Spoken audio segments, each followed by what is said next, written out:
day and night it's with me. I feel very, very bad because they did an inhuman thing to Armenians, and any Armenian cannot forget it. Never, never.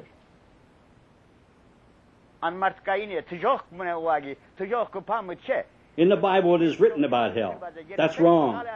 The real hell is what I saw. I've seen it and I've lived it with my eyes. It was a long journey through the desert. We were driven into the desert where a nation died in the sands.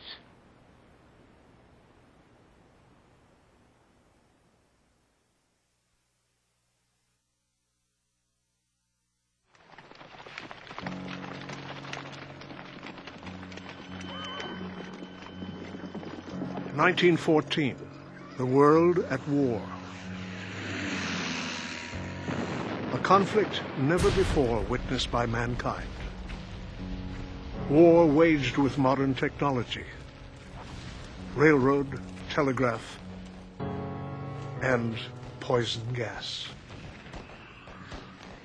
The first total war, spreading from Western Europe to the highlands of the Middle East, the homeland of the Armenians. And something else, the darkest invention yet devised by nation states, genocide.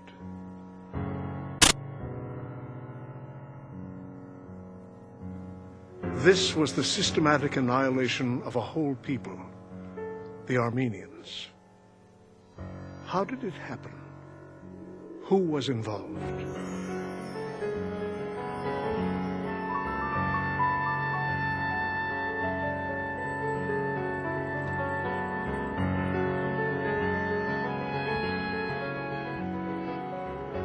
In 1915, while the world focused on deadly combat in Europe, the Turkish government exterminated most of its Armenian citizens.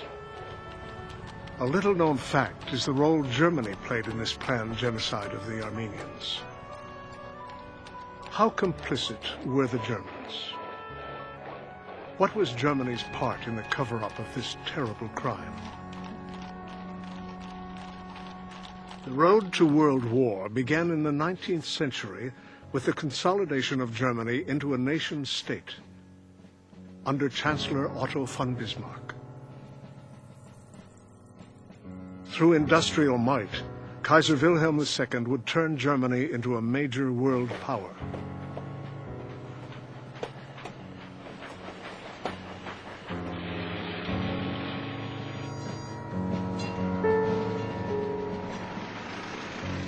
The German government believed a thrust eastward towards Mesopotamia, now Iraq, would make them a world power.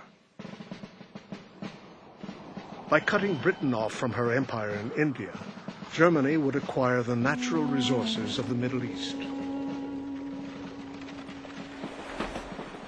With the establishment of a railway from Berlin through Turkey to Baghdad, Germany might achieve its imperialist dreams. The railway would be the Kaiser's economic lifeline to the Middle East. The Kaiser proclaimed, "We need Mesopotamia." Prior to the First World War, German writers like Paul Rohrbach introduced the idea of moving Armenians out of Turkey and resettling them in Mesopotamia. The industrious Armenians, he believed, would make the desert bloom. There was, in German colonial policy, this very brutal method of dealing with colonial peoples when they wanted to steal their land and take over their goods. It was a part of colonial policy, and certainly, therefore, there were people within the German governmental establishment that could be sympathetic and understanding of the deportation policies. General Kolmar von Goltz, advisor to the Ottoman army, believed in uprooting and relocating Christian Armenians for military reasons. He wanted to remove Armenians and to resettle them in the south, in Syria and Mesopotamia.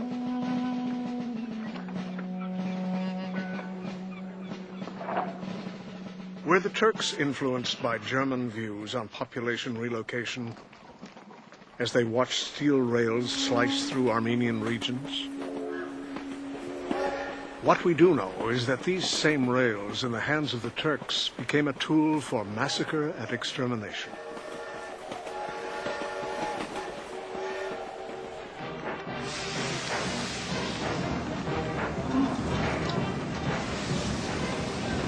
The Baghdad Railroad was the single most important German overseas investment prior to World War I. It was owned by the Deutsche Bank, the most important German private bank. The railroad was a point of pride not only for German public opinion but also for diplomats. The success of future German expansion in the Middle East depended fully on this venture. The German railway was to extend from Berlin through Turkey all the way to Baghdad. But on the eve of World War I, it was still unfinished.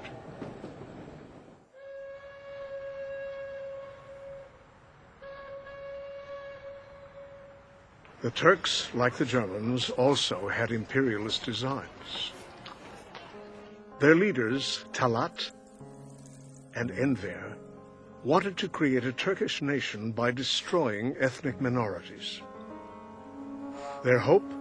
Stop the collapse of the Ottoman Empire.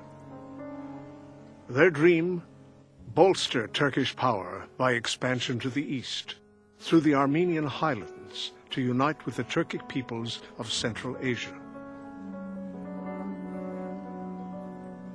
On the eve of the First World War, Turkey entered into a military agreement with Germany.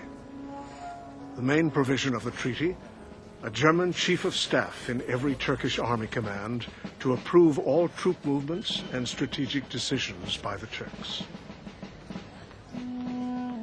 Over 12,000 German soldiers served in Turkey during the First World War. Some, like Rudolf Hauss, a youth of 16, volunteered for duty. The German and the Turk, a marriage of convenience. The union of two imperialist dreams, but for one problem: the Armenians. The Armenians had lived at the crossroads of Europe and Asia for over 3,000 years. They had become Christians in the 4th century. In the 14th century, they were conquered by the Muslim Turks. The Armenians, a proud people with a rich heritage of architecture, art, and literature.